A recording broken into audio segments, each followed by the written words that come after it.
legal, karena kan obat herbal sekarang kan ada yang legal sama ilegal. Takutnya pasien itu kan nggak tahu mana yang obat yang boleh dikonsumsi, mana yang enggak ya Bu ya. Jadi kita minta waktunya sebentar, cuma 5 menit ya.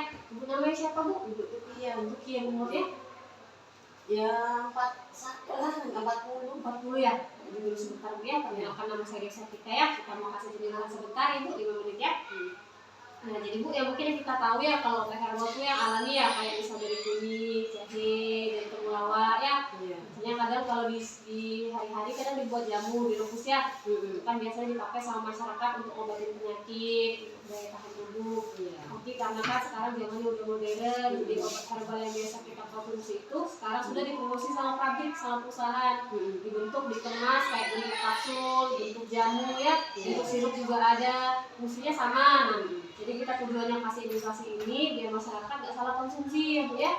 Nah jadi obat herbal itu yang dari pabrik tadi Bu, ada yang legal, ada yang ilegal. Yang boleh kan pasti yang ilegal ya. Nah kurang lebih ciri-cirinya kalau obat herbal ilegal itu biasanya di kemasannya Bu nggak tertulis nomor BPOM-nya berapa ya, ditulisnya.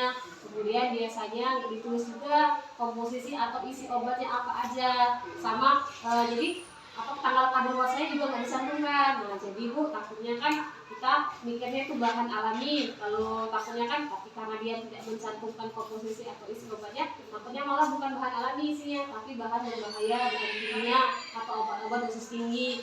Nah kemudian juga nggak ada lagi kan tanggal kadaluarsanya, jadi takutnya udah dikonsumsi terus-menerus, tahu-tahu udah kadaluarsa, jadi Ibu nggak bisa lihat itu tahun berapa, bulan berapa kadaluarsanya ya.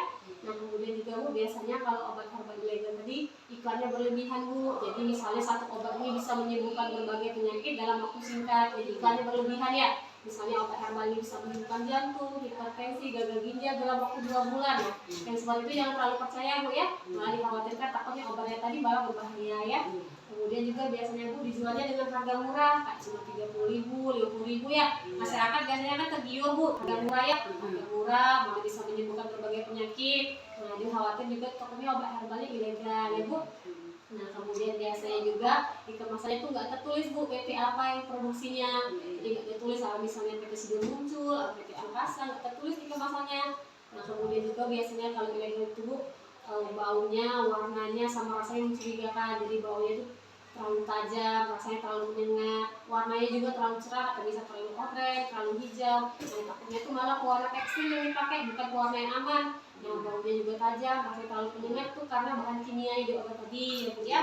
Kemudian juga biasanya Bu kemasannya itu nggak profesional, maksudnya cuma kadang plastik bening ya, nggak ada mereknya, nggak ada labelnya. Itu takut juga masalahnya itu takutnya berbahaya ya.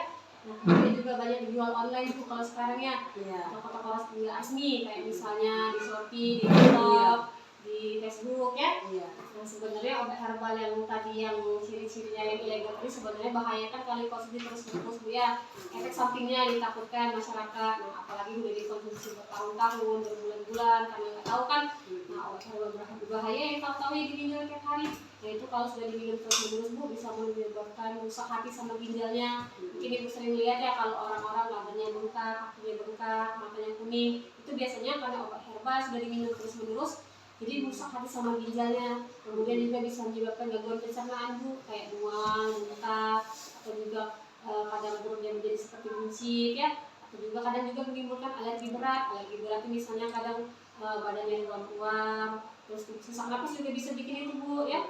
Nah, kemudian lebih bahaya lagi kalau dikonsumsinya berbarengan dari obat dokter.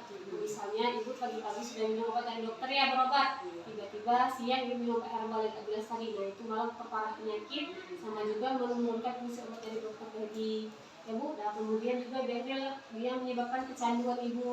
Jadi misalnya Ibu sudah minum bertahun-tahun nih, terus tiba-tiba besok nggak minum karena sudah habis misalnya stoknya. Nah biasanya timbul rasa cemas, rasa gelisah karena nggak minum obat. Terus timbul lagi rasa-rasa gejala yang biasanya nggak timbul karena minum obat, timbul lagi misalnya badan-badannya sakit-sakit lagi sebelum karena nggak minum obat, atau jadi pusing lagi ya. Itu karena efek dari obat tadi karena sudah kecanduan. Nah jadi misalnya kalau Ibu mau beli obat herbal ya, misalnya mau beli obat herbal mau nyoba nih ya, misalnya mau beli yang dari pabrik tadi lebih bagus beli di apotek Bu ya. Jadi kalau di apotek kan sudah dipengawasan dari apotekernya, sudah jelas, sudah resmi obatnya. Terus kemudian juga kalau mau beli online juga boleh, tapi perhatikan tadi BPOM-nya dilihat, kemasannya, tanggal kadaluarsanya ya Bu ya. Kemudian juga lebih bagus lagi dikonsultasikan sama dokter. Kalau misalnya ibu minum obat tadi, jadi kan dokter tahu obat ini aman atau enggak dikonsumsi sama pasiennya ya Bu. Mungkin sampai sini ada mau ditanyakan Ibu?